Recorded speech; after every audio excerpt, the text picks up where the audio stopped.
Good morning, and welcome everyone here. I'm so glad you could be here today.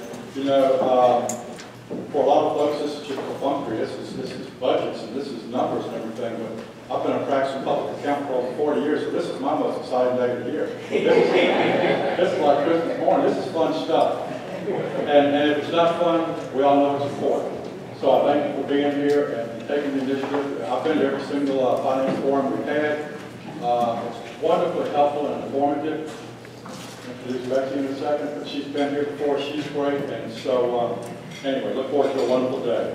Well, I'm Bob Pointer, Mayor of Gordonsville, and President of VML. Welcome to the 2017 Finance Forum. VML held the first Finance Forum in 2011. Last year, we invited VACo to participate as a co-sponsor, and we're happy that this is the second year of that successful joint venture. First, some housekeeping items. Instructions for connecting with your Wi-Fi or in your registration package. Refreshment breaks will be held in the foyer where you register. In hotel lingo, it's called a pre-function area. Lunch will be served in salons A, B next door to us. You can enter from the pre-function area. Please let any of the VML or VACo staff know if you have any questions. This Finance Forum provides an excellent opportunity for local elected officials and staff to be brought up to date on several important issues prior to the 2017 General Assembly, which starts in just one short week. Many of you are here because your locality has already begun its budget development for next year. This forum will provide you with information on the governor's budget and its effect on your own local budgets, as well as a look at Virginia's economy, including a focus on job growth and other factors. We also want to hear how localities can spur economic development, and finally how you can keep track of legislative events. We have an impressive lineup of speakers today, and you will find detailed biographical information on each of them in your registration packet. But I would like to start with a brief introduction of our first speaker. Betsey Daley has served as staff director for the Senate Finance Committee for 14 years. She coordinates the development of the Senate budget and initiatives related to tax reform, higher education restructuring, and transportation. Prior to coming to work at the Senate Finance Committee, Betsey worked in the Governor's Budget Office and in the Budget Office of the University of Virginia. Please give a warm welcome to Betsey Daley.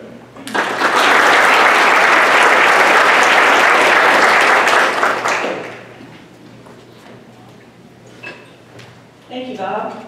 Good morning. As Bob said, I do work for the Senate Finance Committee, and I'd be remiss if I didn't just take a moment to reflect on Chuck Hogan just for a moment. He was our chairman for many years. He was our co-chairman for many years, and he was on our committee, I guess, ever since I've been on the committee. I think that's right. And he was just a wonderful gentleman. He was very supportive of our staff, very supportive of the process of the budget and the Senate as a whole. And, you know, I don't know if it's appropriate to give him a round of applause, but I think that would be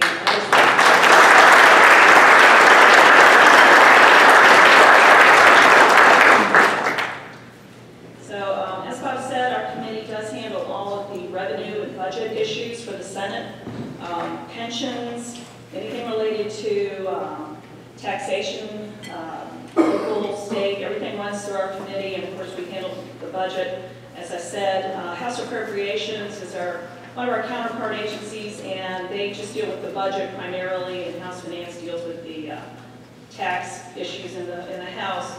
But we do work very closely with them.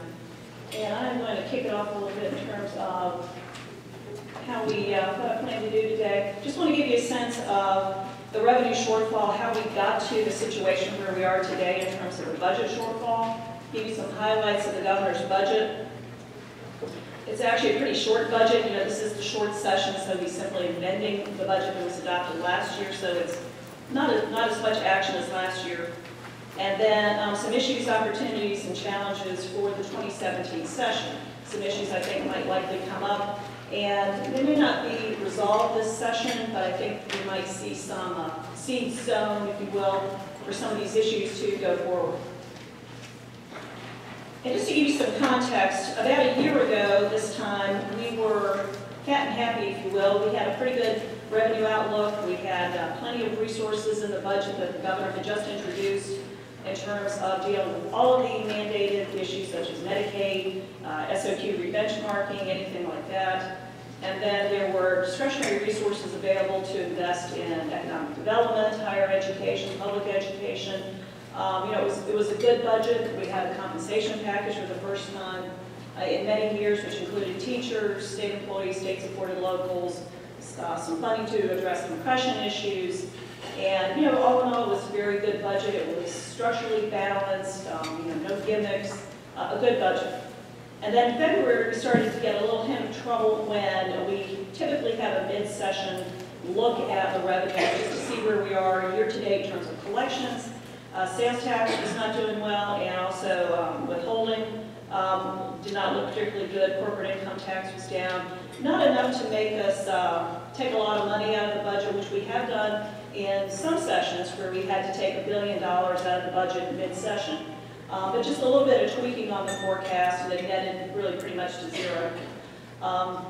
Again, that was our first little inkling that maybe something was going wrong. So then by May and June, based on collections through April, we knew that we did have a revenue problem, and agencies were directed by the governor's chief of staff to start slowing their spending again in anticipation of perhaps having to deal with a revenue reforecast.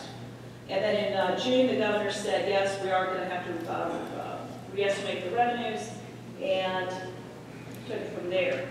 So in July, as we had anticipated, we fell short by $279 million, and because this was at least a 1% shortfall against the revenue forecast, that triggered the official revenue reforecasting process.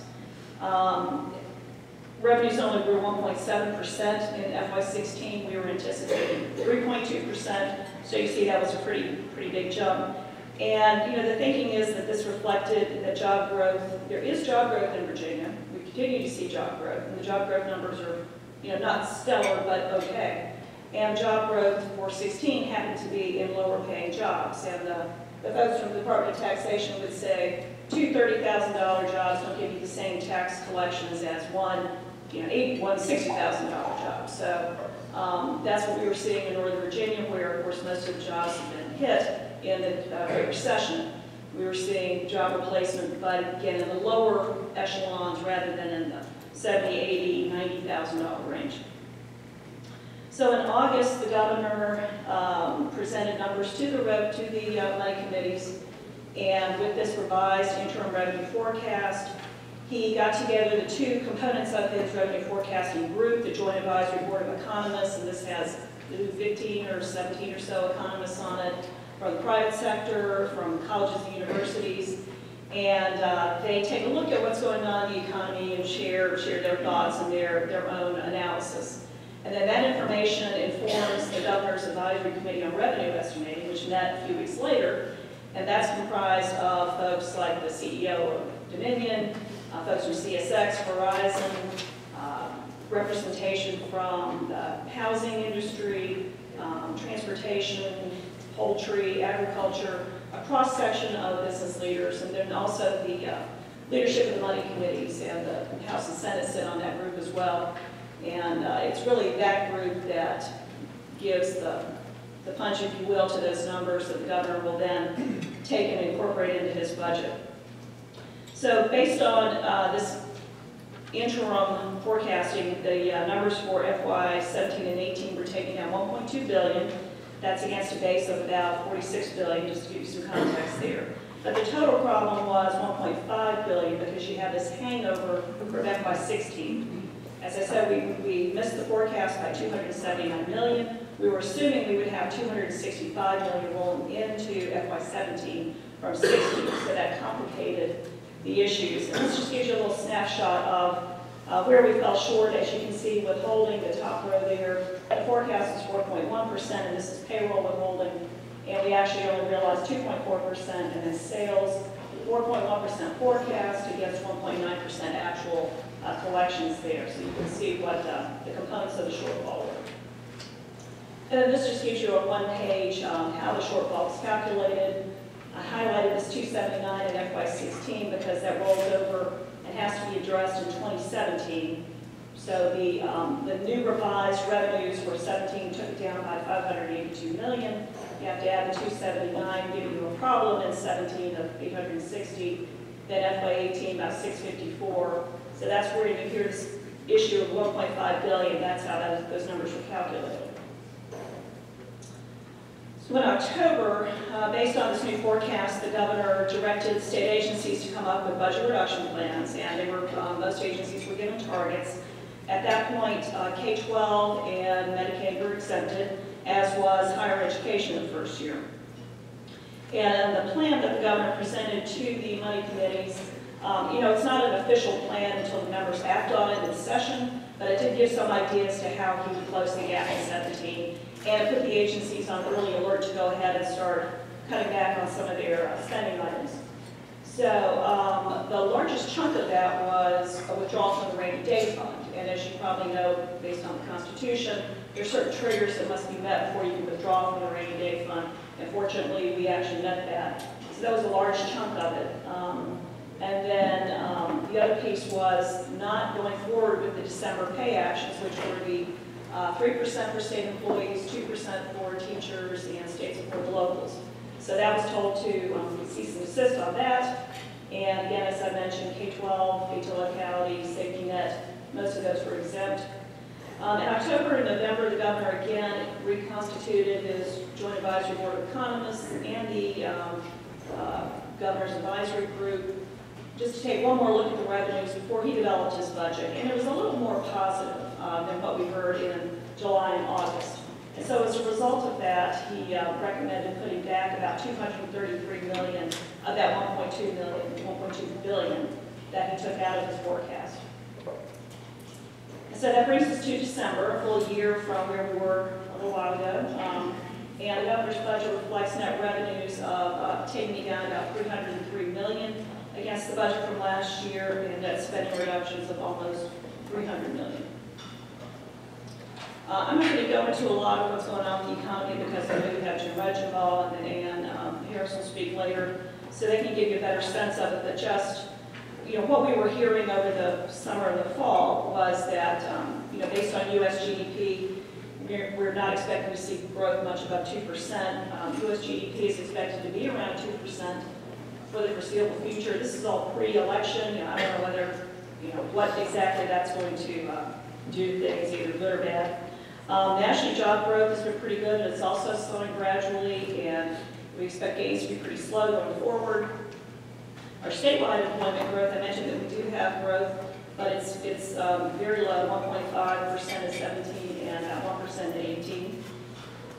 We're seeing some shifting patterns of consumer spending, and this means a great deal for our sales tax. Typically, the sales tax is pretty robust. And of course, you have e-commerce, you have issues of people are spending a lot more on cable, cell phones, Hulu, Netflix, you name it, healthcare, and car payments. And so that's kind of eating into discretionary income that you might go spend elsewhere. But of course, e-commerce is something that we're concerned about. We understand that takes, one estimate is it's $200 to $300 million out of our general fund forecast each year. Could be higher in our opinion.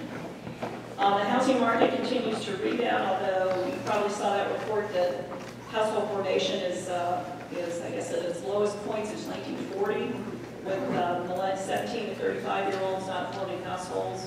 I guess they're still living in their parents' basement, or I don't really do it. But so that is a concern because housing can be a big part and a big boost to your economy. And then, of course, sequestration. We still don't know exactly what's going to go on with that. Another shoe may drop with that, but we're going to keep our fingers crossed. So again, this very slow but steady revenue growth projected. Just wanted to point out, 16 we were at 1.7%. And you can see in 2014 when we dipped down, I'm concerned that we're entering into a period of surplus and shortfall, surplus and shortfall, surplus and shortfall. And not exactly sure what that means for us, but it makes it difficult to budget. And of course, 2.9% is the official forecast for 17 and 3.2 for 18. Just to put those in perspective, prior to the Great Recession, On average, we were probably growing 4.5% to 5% per year. Not every year, but again on average. And I doubt that we will return to that rate in my career, I don't think. But that seems to be the trend. It's growth, but it's very slow, and it's fairly steady, we hope, but very low rates. So let me touch on a little bit of what's going on in the governor's budget, some highlights.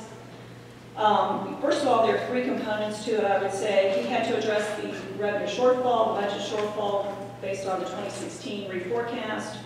He had some mandated spending in Medicaid and other areas that he had to address. And then he also wanted to do some discretionary spending, which is included in this budget. The starting point for this amended budget is Chapter 780, and that was the biennial 2-year budget we adopted last year that I just spoke about. And of course, everything that you do in this budget is against that budget as it was adopted. So we have, in terms of resources, it reflects this downward adjustment of $1.2 billion. As I mentioned, the governor thought, based on what he heard from VACo, that he could add about 233 more to that, and that also reflected what we're seeing year to date in terms of collections, which is pretty good. He also added some tax policy changes, including tax amnesty. That would generate about $71.5 million, and that would be about $58.2 million going to the general fund. But then there's about another $13.3 that would benefit transportation and localities. We've done a tax amnesty at least 2 times in the last, 20 years maybe, 15 years maybe. And generally, it always brings in much more than was anticipated. So we'll keep our fingers crossed and hope that's the case this time as well. And then the budget assumes this withdrawal from the 2 withdrawals from the rainy day fund, one in 17 and one in 18. They get you about $567 million. On the spending side, as I mentioned, there's a net spending reduction against last year's budget of almost $300 million. The new spending required in the budget is about $360, and that's for Medicaid, Children's Services Act, which used to be the Comprehensive Services Act, CSA, and then some inmate medical costs. Those are the 3 big items. And the governor then provided some discretionary spending of about $130 million for bonuses. As you know, from last year we had funded the 3% for employees, 2% for teachers, 2% for state supported, and then a variety of compression solutions. And the governor instead is proposing a bonus, a 1.5% bonus, effective December 2017. And then also he's included about $31.7 million over a variety, I think there are probably 6 or 7 components of his package to help address mental health issues. This is something that of course has been of interest and concern to the General Assembly. The issue of the regional jail, the Hampton Roads, of course, really brought things to the fore again. And the members are very interested in trying to continue to work at this issue. I mentioned the rainy day fund just to give you some sense of that. We've got in 2017 about $844 million balance in there based on the calculations the governor can take out and the General Assembly will approve a withdrawal of about $300 million. That leaves about $554 at 18, and that would allow for another $272 million withdrawal. It's great to have the rainy day fund. We had it for many years before we were able to make a withdrawal from it. It's a little bit complicated in its calculation in terms of how you can withdraw from it. But since then, we have used it with some frequency, unfortunately, I guess. But it's great to have it there. Secretary Brown, Rick Brown, told me that he got a little bit of pushback from one of the rating agencies recently that we were depending upon our rainy day fund, and that was the first time I had heard that from a rating agency. So, and that's what it's there for. It's either that or you go in and you start cutting K-12 and you start cutting safety net services. So, we live and die by what the rating agencies say for the most part, but I think Rick took umbrage at that and didn't feel at all compelled to back away from that strategy. But just in terms of strategically going forward and building your next biennial budget, we will have to replace that 272. It's not based on current revenues, so it's a one-time item that we'll have to backfill when we build the next biennial budget. So that's the downside of using it, but I don't get any sense from the members that they would want to back away from that at this point. Here's some of the major spending proposed in the budget. I've covered a little bit of this. The Medicaid forecast, there's always a little bit of growth there. The Children's Services Act, we're seeing a bump up in that after years of actually a decline, a very slow growth and decline in that program. And then I've enumerated some of the items I've already mentioned, the bonus for the teachers, for state employees, the inmate medical costs, the bonus for the state-supported locals. There's some salary compression for sheriffs, local and regional jails, career development, and then district court clerks. There are a host of other items, but I tried to focus on the larger ones that I thought might be of interest to the localities. The Medicaid forecast, this just gives you some idea. I mentioned 255 on the previous page. 281 is actually a gross number based on the actual trends in utilization. And as you know, this is one of our fastest growing programs. The 281 is actually brought down by some savings from the Medicare program. And then on the next page, I do have some details on the Children's Services Act, which the majority of this growth is coming from private day placements. For example, in Richmond, we have the Faison Center, and that would be an example of a private day placement where a child with autism perhaps might be placed in that program. And we believe that's what's driving the cost in this program, which, as I said, had been on the decline for a couple of years. Major budget reduction strategies. The governor signaled this, of course, in his October action, taking out the December 2016 pay increases for all of those employee groups. It added up to $346.3 million. Across the board agency savings of about $100 million. Higher education reduction of 5% in the second year. They were held harmless in 2017, no cuts there. And then you all are probably familiar excuse me, with the next items. Additional lottery proceeds for K-12, the forecast. We've got a little bit more in 16, and then a bump up in the forecast, and then also some planting of literary fund. So those are not technically cuts, but those are technical adjustments that we routinely do in the K-12 budget in terms of, excuse me, some planting, some funds there. Got a little bit of revenue from the healthcare fund, which helped with the Medicaid issue. Last two items, the K-12 update, net sales tax. As you know, when the sales tax forecast is revised down, we have an adjustment there. And then the K-12 student enrollment projections showed about $34.6 million in savings there. Again, no official cuts to K-12, no programmatic cuts to K-12, no cuts to Medicaid or to any of the safety net programs. And then this just gives you a snapshot of the calculations. As I mentioned, if you go to the far right column, $303 million in net resources below what we had last year in the budget as adopted, and then about $300 million in savings as well in terms of spending cuts. And that's a net figure. As I mentioned, we have some spending, but then we have cuts offsetting it. And then an unappropriated balance of about $60.1 million. So what are some of the potential budget issues?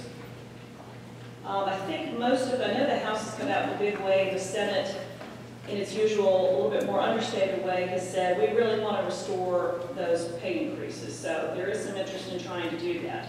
I don't know that the governor's bonus was found to be, it was a nice effort, but I don't know whether it was viewed as satisfactory in terms of what the members would like to see. It would take about $200 million to fully fund those increases. He put in about 110 for the bonuses. So we think there's probably a little bit to work with there, that we might be able to come up with something.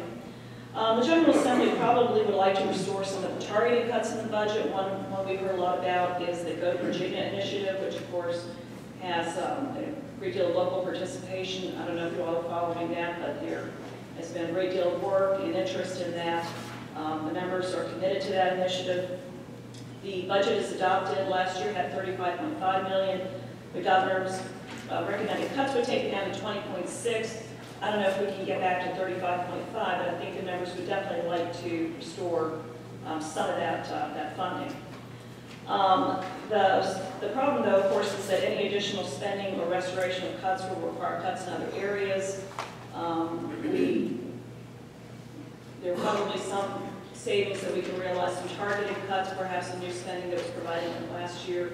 So we might be able to go into. I don't have a sense yet from the members whether they want to continue to hold harmless K-12. My guess is they probably would, if possible. Just depends on what their other priorities might be. I don't see a lot of latitude on the revenue side. I don't see us goosing the forecast, if you will, in terms of trying to find a little bit more money here. So I think we will probably be trying to do some strategic thinking and looking at some additional cuts. Excuse me. We will try to avoid any budget gimmicks.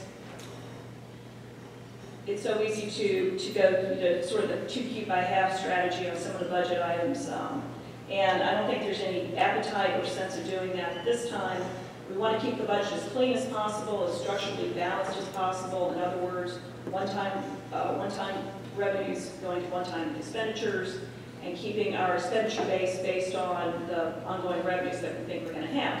So to the extent that we do anything that's a gimmick, like the $30 million aid to localities cut that was hung over our heads for a long time. I don't see us doing anything like that. And also I don't see any appetite for walking away from some of the prepayment of the VRS items.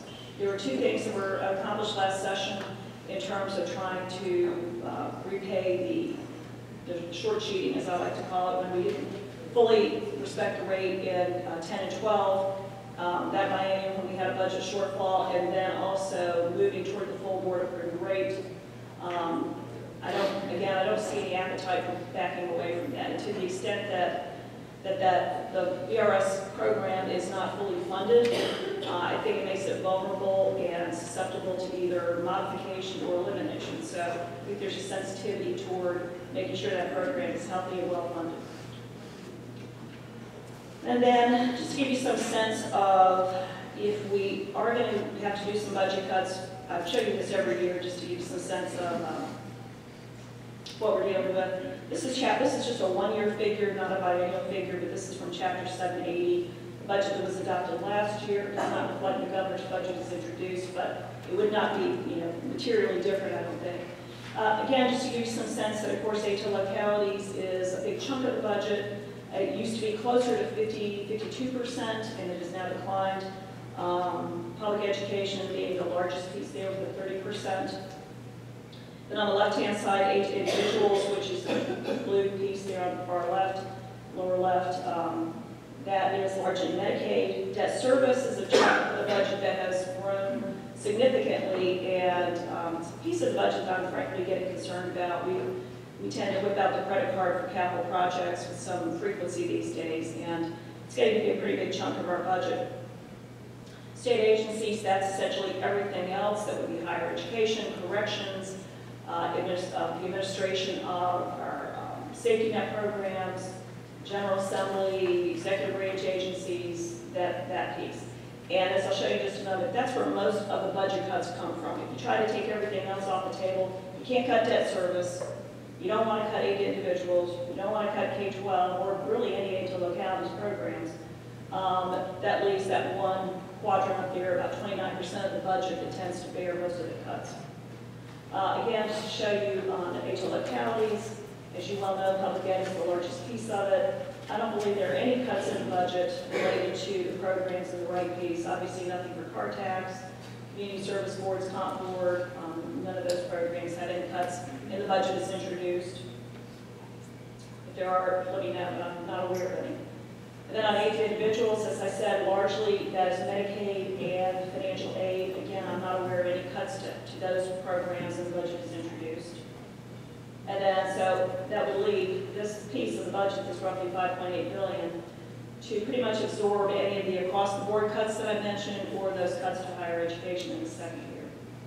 And some of those are harder to cut than others. The corrections, adult and juvenile down there, the blue quadrant to the left, that's, you can only cut your corrections agency so much, so that's not a really a good place to go. State police, I'm sure you've heard there's been quite a hue and cry about trying to do more for state police in terms of compensation, in terms of compression, and I would imagine we would avoid mightily trying to take any more cuts in state police.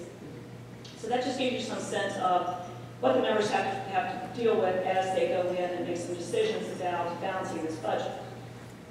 And then let me just wrap up with some of the issues for 2017 and potentially beyond. As I mentioned, I don't think these will all get resolved in this next session. You've probably heard that there's been a lot of interest from both the Senate and the House based on the challenges that Petersburg has faced in looking at local fiscal stress. Our Finance Committee heard a presentation from the Auditor of Public Accounts and also David Economy from Commission on Local Government, and looked at the issue of what exactly does the Commonwealth do, what do we have in place in terms of looking at local fiscal stress issues. And the fact is we really don't have much of anything. The House of Delegates had their retreat in November, and they spent even more time talking about it and also had benefit of a Pew report looking at the issue as well. So I think the challenge will be is what role should the Commonwealth play when a locality exhibits fiscal stress. With Petersburg, Rick Brown was by invitation asked to come down and give some advice, intervention if you will, but that was purely by invitation. He has no statutory role to go in and say, okay, Petersburg, here's what's going on, here's what we need to do. And of course, the bankruptcy is not an option. It is in some states, but it is not in Virginia. In talking to our Auditor of Public Accounts, who I think we have, I've always been of the opinion that we have a very strong Auditor of Public Accounts, and she did a very good survey of other states and found that our neighbor to the south, North Carolina, probably errs a little bit on the side of a little too intrusive, if you will, in terms of what's going on with localities. And then a couple of other states, I think Louisiana, New York, there were several others that had some kind of ratio analysis, some sort of factors that they were monitoring on a regular basis to get a sense of what a locality might be having problems with their fiscal situation. And of course, it's as it's we're not public accounts. It's a little more art than science in terms of budget. So sometimes it's hard to tell what's going on with the locality, with the budget. Even with the state budget, you can't always tell just looking at the CAFR or looking at any of the accounting data what's really going on. So I think that's going to be the challenge for us, is try to figure out, what are the right factors, ratios, variables that we should be looking at in terms of trying to get a better handle on a locality. And it's not in terms of trying to be punitive or anything like that. It's the Commonwealth generally wants to, we're only as strong as our weakest link. So there's shown, I think, sincere interest in trying to help localities that might be having problems to help diagnose early on and get in there and be of assistance to them. The Airbnb issue, I know that was a hot topic last year. I think it will be again this year. I don't know that there's been much progress on that. I think Senator Stanley chairs a group that has been looking at that, and if there's movement, I haven't picked up on it. And then I'm just going to throw this out here, tax reform, because I had a couple of members, they're new members, so maybe they're naive, but I like to think that they have a fresh perspective. But they have come and chatted with us about looking at a comprehensive soup to nuts tax reform, and which I think would include local taxation as well. And we've been trying to give them some information and help them shape their thinking a little bit in terms of some opportunities. Again, these are new members. They don't have a whole lot of sway with the bodies as a whole. I don't know what's going on in the House. I'm only speaking about the Senate. But I think that's a good sign that there are members who are willing to be the tip of the spear, if you will, in terms of perhaps taking on some of these issues. You hear enough from members that you get a sense that there is a building interest in perhaps doing something more comprehensive in terms of tax reform. We nibble at little bits of it, and you'll see in the governor's budget is introduced. I mentioned he's got some tax reform issues, including the amnesty, but he has a couple of other ones that kind of nibble at the erosion of sales tax. He's got a couple of other issues related to tax policy proposals related to some of the land and historic rehab credits. So there's a little bit of nibbling around the edges, but not a real hard, comprehensive look. There's a group called the Tax Preferences Subcommittee. That's a joint House and Senate group, and they get together and talk about these issues. But again, it's been rather piecemeal and not a comprehensive look. So, you know, it might be time, depending upon who the next governor is, if you could get the perfect storm, if you will, you might be able to see something go forward in terms of tax reform. I mentioned sales tax. I think that really needs a look because that used to be a strong source for us, and now it is disappointing us right and left. I mentioned the e-commerce issue, but then also just the changing spending habits, which might suggest that we need to start looking at taxing some of those other things that are currently not subject to sales tax. And then another activity that kept us kind of busy this summer, you may know that the speaker had a commission that was supposed to look at retirement and compensation. You know, he doesn't make any bones about it. He was very interested in walking away from the defined benefit program and having just a defined contribution program, which is like 401k. And the members, we had some really good members on that group. John Watkins came kind of semi out of retirement and is on that group. And Chris Jones is on it, so I think both of them, I think both my co-chairs were on one of them, I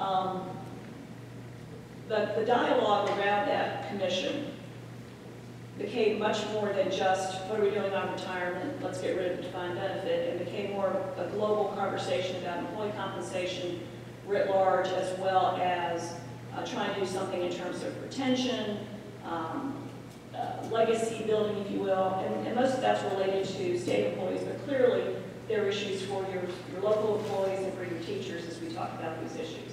And the biggest thing that came out of it was this proposal, or recommendation rather, that the General Assembly should make its highest priority, or one of its highest priorities, restoring those pay increases that were deferred, that were supposed to go into place this past month.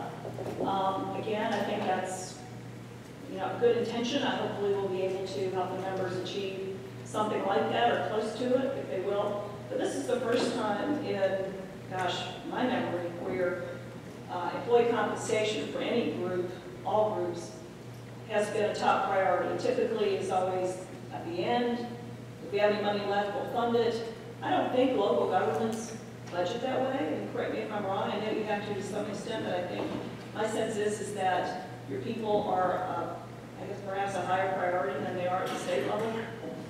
I know when we have these VACo meetings, the Governor's Advisory Committee on Revenue Estimating, and we hear these business leaders, they don't say, and if we have any money left, we're going to fund it in salary increase. They say, I'm going to hire, and this is, I'm going to do a 2.5% to 3% salary increase. They don't say if, maybe, it depends, it's very, very definite. They put their people first, and I'm glad to see that our members have embraced that philosophy, at least for this session. We'll go away next year, but glad to see that there's a recognition that you've got to do something for your folks. Then the other two major recommendations out of this commission were a suggestion to modify the hybrid retirement plan. There's a mix of, there's a backbone of a DB contribution, DB plan, and then an employee contribution piece to a DC plan. There's some suggestions that that ought to be looked at in terms of what's an equitable contribution on the part of the employee. And of course, you have a number, most of the people in that plan, the new hybrid plan, are teachers. So that would be of interest to them. And then the final recommendation, which is of course what I suppose the speaker was really interested in, was should the General Assembly consider, and it's caveated that way, should they consider creating an optional DC plan? Not let's go do one, let's put one in place, we'll look at it. And some of the issues there, she has some stranded costs. It's not just a seamless transition to go from a DB to a DC plan. And it might be something we should consider. I have to think that if we were starting the Commonwealth of Virginia tomorrow, that you probably would not have a DB plan. You would probably have something like a DC plan. So that seems like a natural evolution, but I don't think our members are ready to go there yet, and there are some costs associated with that. So that's my, in a nutshell, view of some of the issues for 2017 session. Again, I think some of these will live beyond that. It would take quite a while to come to fruition, but this might be the year where they at least start talking about it. And with that, I'll turn it back over to Bob.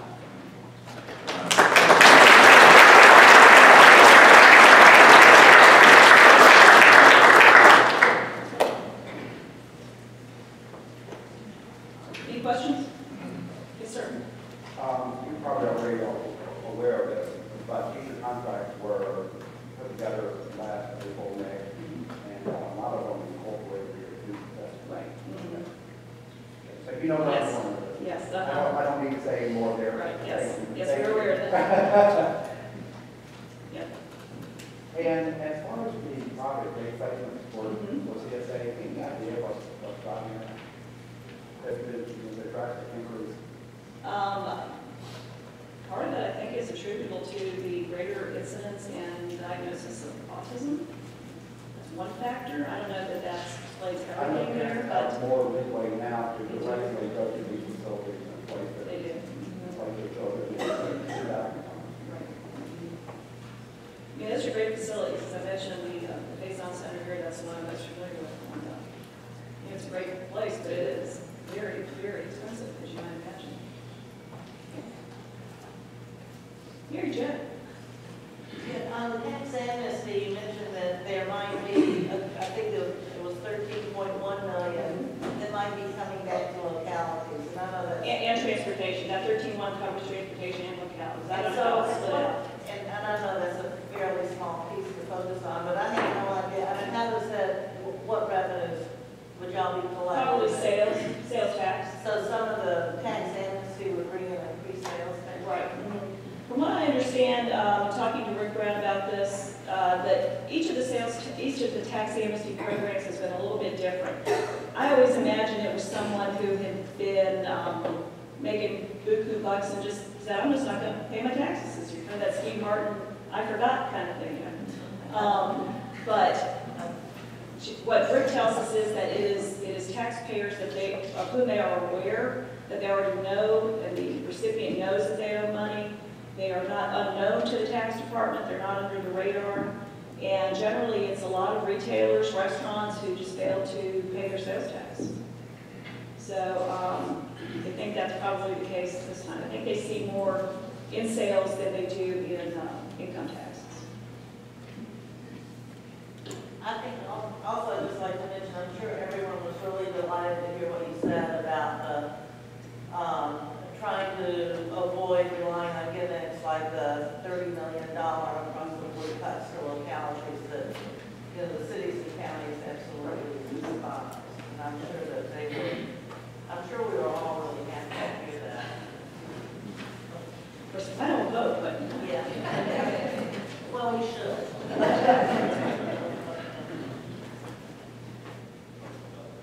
okay. Any other questions?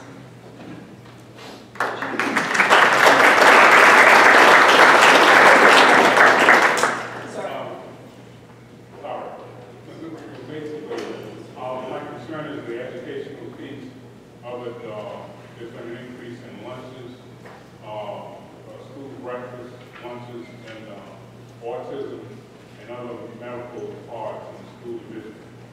Where will that fund come from? Will there be any extra money for that, or will the localities have to do some more budget cutting to deal with that? I'm not aware of anything in the governor's budget or the budget that was adopted last year that specifically speaks to those programs. So I guess would have to come from the localities to address it. Okay. Thank you.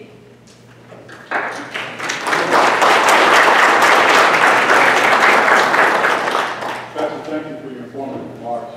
We appreciate you every year being here. Thank you so much. We're going to take a break now, and fortunately Jim Rittenball is here because we're running